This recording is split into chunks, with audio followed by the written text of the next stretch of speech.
Dalam sebuah riwayat sahih, Rasulullah Shallallahu Alaihi Wasallam bersabda, sesungguhnya risalah kenabian telah terputus. Tidak ada lagi nabi dan rasul sepeninggalku. Maka para sahabat pun merasa berat karena hal tersebut. Alaihi Wasallam pun bersabda, tapi masih ada mubasyirat atau kabar gembira. Para sahabat pun bertanya, ya Rasulullah, apa itu mubasyirat? Rasulullah pun menjawab, mimpi seorang muslim. Dan itu merupakan salah satu bagian dari tanda tanda kenabian. Hadis Tirmizi. Bayangkanlah, ketika hati umat sudah lemah. Hadis Tirmizi. Bayangkanlah, ketika hati umat sudah lemah, ketika yang bingung, kehilangan arah, Allah memberikan hambanya. Ia titipkan isyarat melalui mimpi.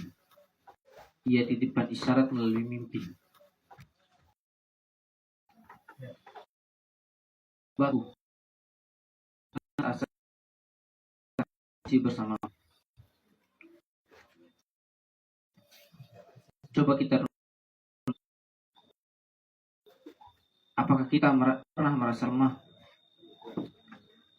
Apakah kita pernah merasa doa-doa kita seakan tertahan di? Apakah kita pernah bertanya, ya Allah, sampai kapan ujian ini? Sampai kapan fitnah ini? Lalu tiba-tiba Allah mengirimkan jawaban melalui mimpi yang penuh makna. Ada yang bermimpi melihat cahaya. Ada yang bermimpi bertemu dengan orang soleh. Dan ada yang bermimpi tentang sosok yang akan menjadi penolong umat di akhir zaman ini. Dan semua itu bukanlah sebuah kebetulan. Ini adalah bahasa cinta Allah kepada hambanya, agar hati ini tetap hidup. Seperti seorang musafir yang berjalan di padang pasir, hampir putus asa karena haus, lalu tiba-tiba ia melihat setetes air. Begitulah rasanya mimpi yang benar. Ia bukan hanya sekedar hiburan, tapi juga harapan. Maka, saudara-saudara, mari kita jadikan mubasyirat ini bukan sekedar cerita, tetapi sebuah dorongan untuk semakin dekat kepada Allah, semakin yakin dengan janji dan sabar memegang agama ini, walaupun rasa seperti memegang bara api. Saya akan membacakan mimpi Sayyid Muhammad Qasim yang berjudul dengan menghidupkan ajaran Nabi Muhammad zaman muda. Ini 9 Februari 2018.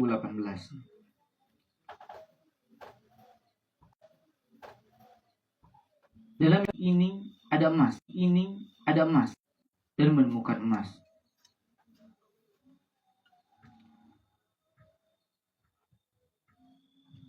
Aku berkata, aku akan membuat mesin seperti yang aku lihat dalam mimpiku dengan bantuan Allah Subhanahu wa taala. Aku masukkan semua ke dalam tas, membawanya, lalu melangkah maju.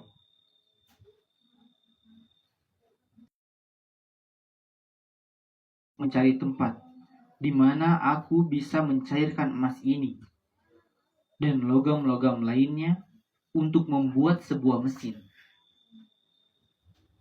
Aku terus berjalan. Lalu aku melihat sebuah gedung di sisi kananku. Aku berkata, mungkin aku bisa menemukan semacam tungku pembakaran besi untuk membuat mesin itu di sana. Waktu aku ke dalam gedung, aku merasa bahwa gedung ini ada di bawah kendali pasukan Satanis.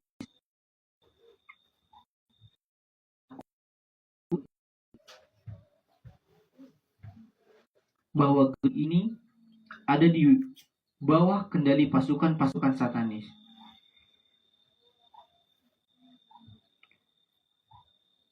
Aku jadi merasa takut karena pikiran ini dan berkata, jika ada yang melihat, tapi aku harus tetap masuk ke dalam gedung dan tidak mempunyai pilihan lain. Aku berkata, salam hijrah dari sedang mengepung rumahnya, namun ayat di dalam Al-Quran, sehingga orang-orang kafir itu tidak bisa.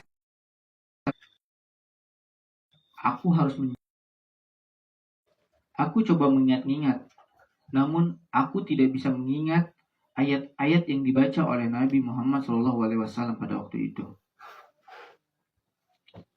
Penerangan di dalam gedung amat redup, sehingga jarak penglihatan hanya beberapa kaki. Lalu aku melafazkan asma Allah dan mulai berjalan maju sambil membaca surat Al-Ikhlas. Pasukan-pasukan Satanis itu kemudian tidak dapat melihatku. Di dalam gedung, aku berjalan di jalan yang lurus yang sangat panjang sambil membawa beban muatan yang sangat berat. Aku merasa lelah, namun aku tidak menyerah dan terus berjalan. Gedung itu adalah gedung yang sangat besar dan sangat jauh masuk ke dalam. Aku terus-terus dibayangi ketakutan jikalau pasukan-pasukan Satanis masih ada di sana. Setelah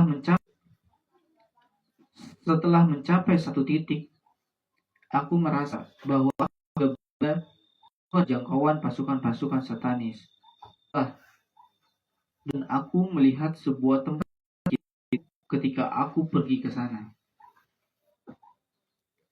Aku melihat tungku pembakaran besi, beberapa cetakan, dan sebuah meja besi. Maka, peralatan yang aku butuh di sana, ini yang aku cari-cari. Lalu aku meletakkan barang-barangku di sana, dan setelah beristirahat beberapa saat, aku mulai mengamati tungku pembakaran itu. Aku mengalami banyak kesulitan karena gelap. Saat aku melihat tungku itu, aku lihat bahwa tidak ada api yang menyala di dalamnya. Terlihat seperti tungku itu tidak pernah dipakai sejak bertahun-tahun yang lalu. Ada batu bara juga di dalamnya. Tiba-tiba aku teringat, tidak ada alat apapun yang bisa dipakai untuk mematik api ke batu bara, ke bata api bersamaku tadi.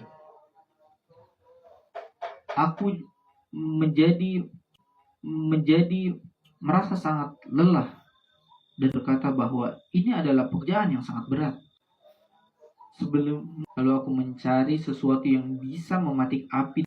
Akhirnya aku menemukan sebuah minyak dan batu-batuan. Aku tuangkan minyak itu ke atas batu bara dan mulai menggosokkan batu-batu tadi supaya mereka memercikan api. Namun api itu tak kunjung terpecik. Tangan-tanganku sudah lelah karena membawa barang-barang berat. Sementara itu, batu di tangan kiriku terlepas. Aku bangkit dalam keadaan marah dan berkata, Aku sangat lelah dan pekerjaan yang tersisa masih sangat banyak. Bahkan untuk saat ini, menyalakan api saja pun tidak bisa. Dan kalaupun apinya menyala, melelehkan emas dan logam Dan membuat mesin adalah pekerjaan yang sangat berat.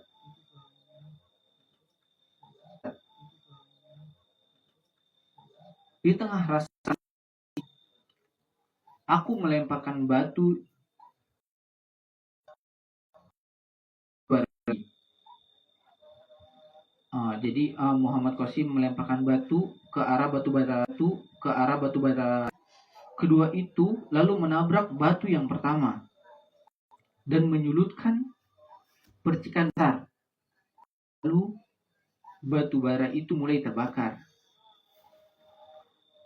Namun aku masih juga berkata, aku tidak mau mengerjakan ini lagi. Aku sudah mencoba segalanya yang aku bisa.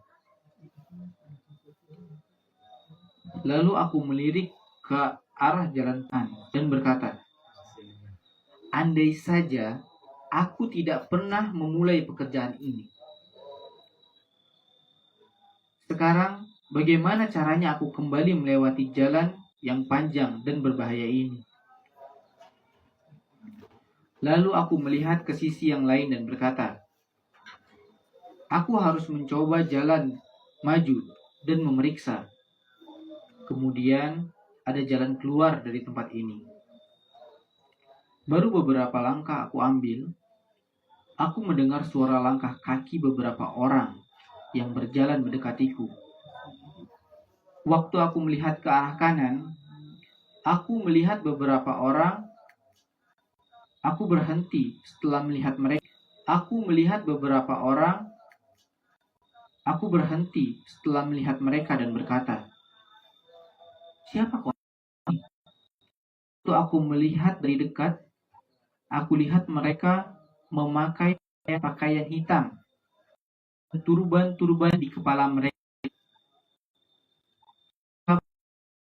Aku melihat mereka dan berkata, siapa kau?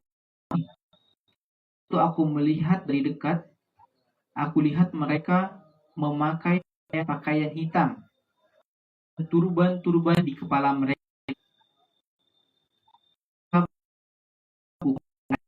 Dan mengambil emas, batu-batu permata, dan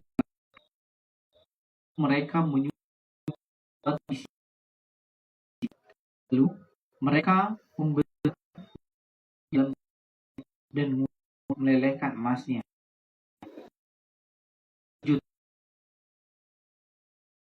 Namun kemudian aku berkata, untuk apa aku berkata? Untuk apa aku peduli? Toh aku tidak akan melanjutkan pekerjaan ini. Aku tidak melihat jelas orang-orang itu membuat sesuatu dari lelehan emas-emas tadi. Seorang laki-laki meletakkan dua benda yang terbuat dari emas di atas meja dan mereka mulai bekerja lagi. Emas sinar terdalam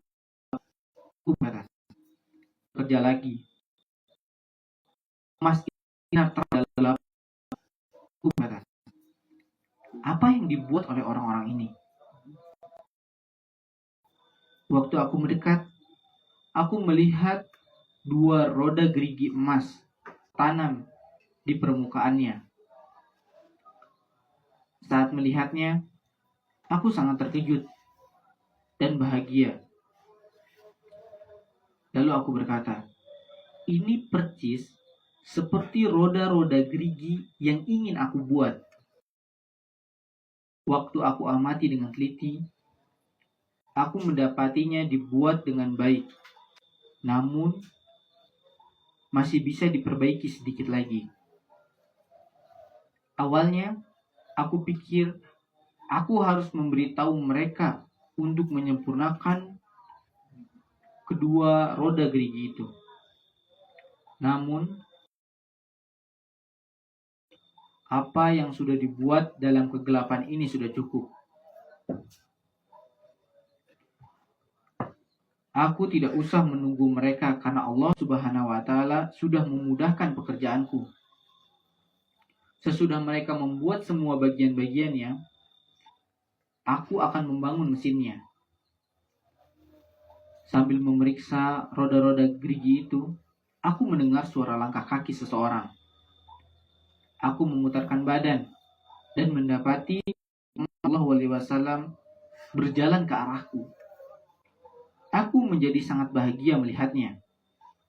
Dari cara berjalan Nabi Muhammad Sallallahu Alaihi Wasallam, aku tersadar bahwa beliau sudah sangat lelah,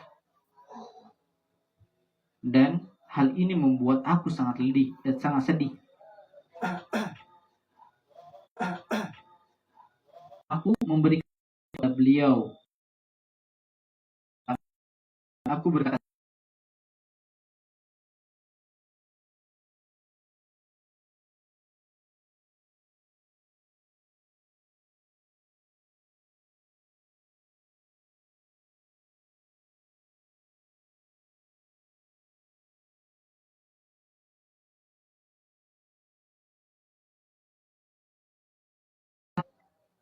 gerigi dan permata-permata di permukaannya kilau. Nabi Muhammad menjadi sangat bahagia. Aku telah menjadi sangat lelah, dan otot-otot di tangan kananku juga lelah. Roda-roda gerigi ini berat dan aku tidak bisa mengangkatnya. Nanti semua bagian-bagian ini selesai dibuat, aku akan membuat mesin dan akan bisa memperbaiki tanganmu. Tanganmu akan kembali normal lagi, dan engkau akan punya energi dalam tubuhmu juga. Dan engkau akan bekerja seperti dulu engkau bisa bekerja. Saat mendengar ini, Nabi Muhammad SAW menjadi sangat bahagia. Dan beliau berkata dengan bersemangat, Qasim, semoga Allah Subhanahu wa Ta'ala memberkahimu dengan lebih banyak ilmu, dan mimpi pun berakhir di sana. Ini habis ya waktunya ya? Otak bilang banyak. Sebenarnya next time aja kali ya. Oke. Padahal ini penting sih. Ya sudah. Baik, demikian yang dapat saya sampaikan. Mohon maaf atas segala kekurangan dan kesalahan dalam penyampaian. Mari kita tutup majelis ini dengan doa kafaratul majelis. Subhanaka Allahumma wa bihamdika asyhadu an la ilaha illa anta astaghfiruka wa atubu ilaik. Assalamualaikum warahmatullahi wabarakatuh. Waalaikumsalam.